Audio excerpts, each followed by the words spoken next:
The Bible clearly reveals who the two witnesses are. Fact 1.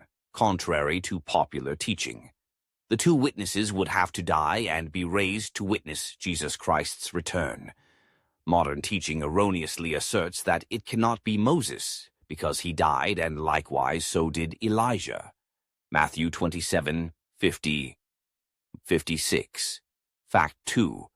The witnesses would have had to make an appearance in 3 states of time. 1. Prior to Jesus' birth to witness the expectation of Messiah, but after the time of Jacob to be a recipient of the promise. Remember, the covenant was revealed to Moses. 2. During Jesus' life to witness his appearance on the earth. 3. After Jesus' death and prior to his return to, again witnessed the expectation of the Messiah. The only 2 Old Testament prophets who would fit these requirements would be Moses and Elijah. Fact 3. Their miracles will identify them, the confrontation between Elijah and the priests of Baal on the mountain. The bull, Baal, burned up by fire from heaven by fire. This bull is a harbinger of the Baphomet being burned up in the end time. The witness will come to convict those who are worshipping the bull/goat god. These individuals will be the ones who are fighting them with their devices, which are both spiritual and physical. 1 Kings 18:25-39. They shut up heaven that there would be no rain. James chapter 5:17. Revelation 11:3. They turned water to blood in Revelation 16:4. Exodus 7:14-25. The plagues of Revelation 4-17, Exodus 7:14-25, Deuteronomy 34:6, Jude 1:9. Fact 4. It is possible that they will make an appearance in modern people, as John the Baptist did prior to Malachi 4:5, Matthew 11:14. Fact 5. What about Enoch? Enoch also has an end-time work. His job was to foreshadow the rapture of the church. He walked with the Lord. He was, and then he was not, because the Lord took him. The church will walk with the Lord. One day they will be taken away, because the Lord will take them. 1 Thessalonians chapter 4:17. God's promise to keep Enoch and God's promise to keep the church. Hebrews 11:5 and Revelation 3:10. Fact 6. This was not meant to be a mystery. During the time of Jesus, it was known that Moses and Elijah would return.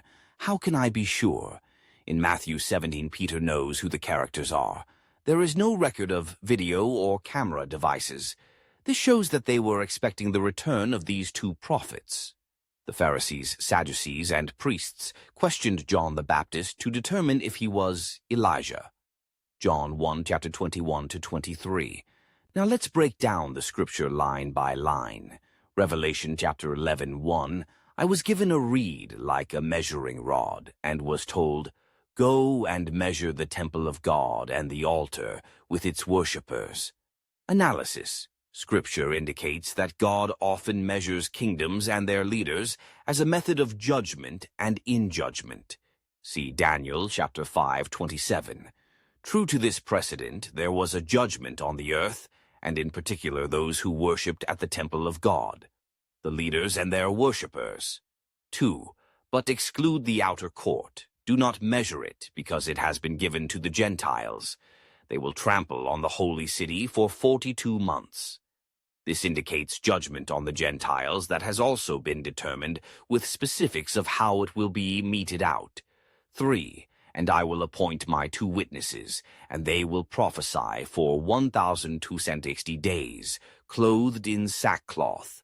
They will prophesy for 3.5 years, clothed in sackcloth and ashes. They are in absolute mourning at the destruction coming upon the earth. 3.5 years would be 3 years and 6 months. Basically, 666. This is representative of the judgment that is falling on all mankind, and the authority by which the beast has operated. 4. They are the 2 olive trees, and the 2 lampstands, and they stand before the Lord of the earth. While they are planted on the earth, they answer to God and not the beast. They are above the authority of man, which the beast uses to wield his power. 5. If anyone tries to harm them, fire comes from their mouths and devours their enemies. This is how anyone who wants to harm them must die. The average person is unaware of how much witchcraft is practiced in our society. These witnesses will find their names on every diabolical list that Satan and his emissaries have floating around. Individuals with phones and wicked third eyes will attempt to attack and be roasted. Individuals will attempt to work their respective soul cooking and witchcraft devices and be roasted. There will be no exception. The Bible indicates that they must perish by fire. This is by design. 1. To align with the prophecy of the witnesses that are being used to mete out God's judgment, but also to represent entering to hell immediately. We see immediate judgment in Numbers 16:32 when the earth swallows Korah, his household with his followers. This judgment was on rebellious people who rose against God's prophet Moses. People who have been fed a steady diet of super grace will not be ready for the judgment of Yahweh. They will decry the witnesses as false, satanic, or any other false narrative. 6. They have the power to shut up the heavens so that it will not rain during the time they are prophesying, and they have the power to turn the waters into blood and to strike the earth with every kind of plague as often as they want. Analysis. We see the miracles of Moses and Elijah detailed in this verse.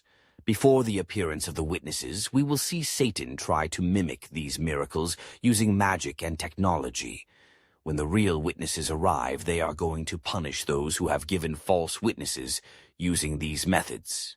7. Now when they have finished their testimony, the beast that comes up from the abyss will attack them and overpower and kill them. The witches, warlocks, Satanists, and sorcerers are already united until the globalist system called One gathers together to invoke a beast from the abyss. This evil spirit will likely enter our realm via CERN and be used to technologically attack the witnesses. Their wicked attack will seemingly succeed as the witnesses die. 8. Their bodies will lie in the public square of the great city, which is figuratively called Sodom and Egypt, where also their Lord was crucified. Analysis. Why Sodom and Egypt? Sodom is representative of the horrific ritual abuse and mind control that has been used against people even to this day on earth. It only takes a simple Google search of some of these abuses to understand why it is referred to as Sodom. Egypt is representative of an antichrist in a powerful position, enslaving the population through spiritual and physical means. Pharaoh was worshipped and was a worshipper of marine spirits who have a role that cannot be denied at the heart of the end times prophecy. 9. For 3.5 days some from every people, tribe, language, and nation will gaze on their bodies and refuse them burial. Analysis. Once again, this is the number of men, humans and others of all types, will be elated with the demise of the false prophets. They will cruelly mock and rejoice in their demise. 10. The inhabitants of the earth will gloat over them and will celebrate by sending each other gifts because these two prophets had tormented those who live on the earth. 11. But after the 3.5 days the breath of life from God entered them, and they stood on their feet, and terror struck those who saw them. 12. Then they heard a loud voice from heaven saying to them, "Come up here." And they went up to heaven in a cloud, while their enemies looked on. Analysis. Elijah went up in the presence of the people. Moses went up to the mountain in the presence of the people, again reiterating the prophecy. 13. At that very hour there was a severe earthquake, and 1/10 of the city collapsed. 7,000 people were killed in the earthquake, and the survivors were terrified and gave glory to the God of heaven. Analysis. Does this scene sound familiar?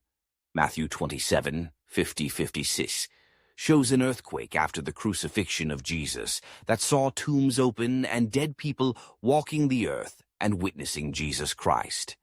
So, what do you think? Comment and like this video. Blessings.